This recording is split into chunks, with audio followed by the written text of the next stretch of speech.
experiments towards the end of the earth, activating forces.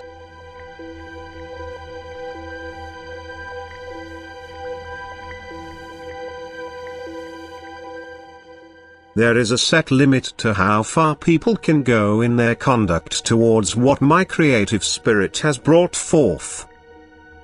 Thus, as soon as they presumptuously want to change natural creations, every one of which was given its purpose by me, then people's attitude towards me becomes irrational. They underestimate my wisdom and my might, believing themselves able to dismiss both and thereby sin against me myself as well as against what I have created. And then the limit I have set will be transgressed, and thus humanity will destroy itself, because their scholars will draw the wrong conclusions and the consequences of their experiments will be disastrous. People believe that they have the right to explore everything I kept hidden from them in recognition of their immaturity for such knowledge.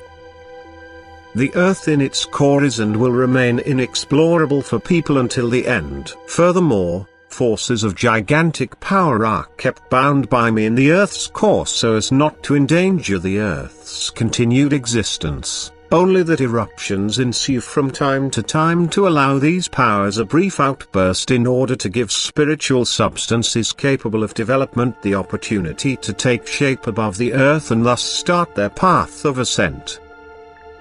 These forces unleash themselves with my approval, and therefore their effects are intended in my eternal plan of salvation.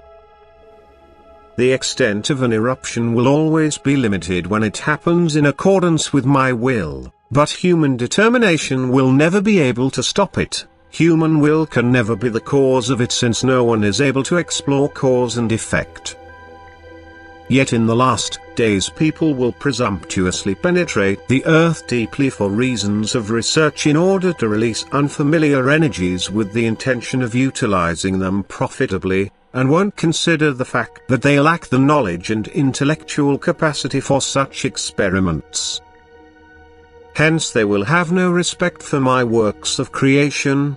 They will penetrate an area which is quite naturally closed to them, and wanting to investigate it can be called an impertinence, from a purely earthly point of view. But from a spiritual point of view it will mean entering the territory of the lowest spirits whose banishment I recognized as necessary and which will then therefore be unlawfully invalidated by people. That is why revoking my eternal order will have unimaginable consequences.